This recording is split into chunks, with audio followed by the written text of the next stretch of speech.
This is the oldest part of the tower. Before you all stands William's Norman Keep, better known as the White Tower. Construction began in 1078 and it took 20 years to complete under the directions of Gandalf of Beck, the Bishop of Rochester. The White Tower stands just over 90 feet tall. The walls are 15 foot thick at the base, tapering up to 11 foot thick at the top. On each corner there is a smaller tower. 3 are square and 1 is round. It was in the round tower on the northeast corner that the first Royal Observatory was established. At the very top of this tower you can see a crown in gold leaf, beneath which is a weather vane displaying the royal standard. Now did you note that the Tower of London is still a royal palace but no longer a royal residence. But we can't lose sight of the fact that 22 of our kings and queens lived here for over 500 years. That's just under half of all the monarchs we have ever had. The White Tower consists of 4 floors, 3 of which you can see quite clearly. They're not the original Norman windows, they were placed in there by Sir Christopher Wren in the 17th century. The small windows on the top floor, that's where the royal apartments were, that's where the royal families would have lived. The floor below had a banqueting hall, a council chamber, and that was the accommodation to the knights and their ladies.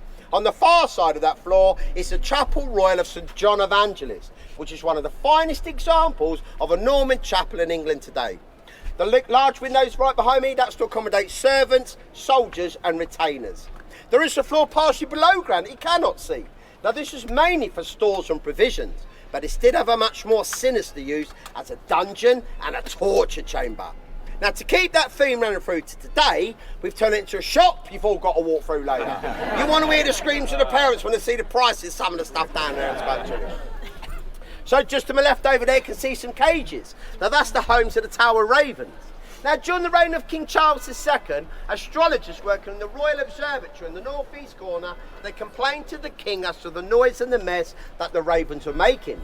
So the king ordered for all the ravens to be banished. But it was reminded of an ancient legend that said, if the ravens were to leave, the White Tower would crumble to dust. Great disaster before the nation and the monarchy would fall. Being a rather superstitious king at this stage, having suffered 2 great disasters already, the Black Plague in 1665 and the Great Fire of London in 1666, he could not risk a 3rd disaster. So he said, henceforth by royal decree, a raven master be appointed from the yeoman body, paid extra money to care and look after the ravens, but the number of ravens here at the Tower of London is to be reduced to just 7. We got 8. Just to be on the safe side. You never know what's around the corner nowadays, do you? So you can see them out and about like they are over there. 2, one on the cages, one on the perch over there. And people often ask us, why do the ravens not fly away? Well, in the wild, a raven's very territorial. It's very rare they stray far from their own nesting area. So they class the tower as the nesting area, and they're very territorial here inside the tower. You'll see them here on the south lawn, you'll see them up there on Tower Green, you'll see them in the battlements as you go around. You might even spy 1 or 2 flying around.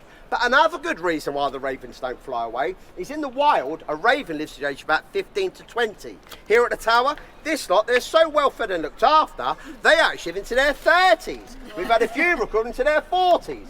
So it's not a bad job being a raven here at the Tower of London, is it? So behind me you can see this impressive, beautiful display of ceramic poppies. Now back in 2014, we laid 888,246 poppies all the way around the moat. These just commemorate the sad loss of those men and women who lost their lives serving in the First World War. Well, the poppies are now back. We've got over 30,000 poppies currently on display. It's for VE 80. Victory in Europe 80. The reason we're making such a big thing about it this year is probably because it's the last in living memory for those who actually served in the Second World War. The poppies came on display on the 8th of May and they're going to be on display here at the Tower right the way through to Armistice Day on the 11th of November.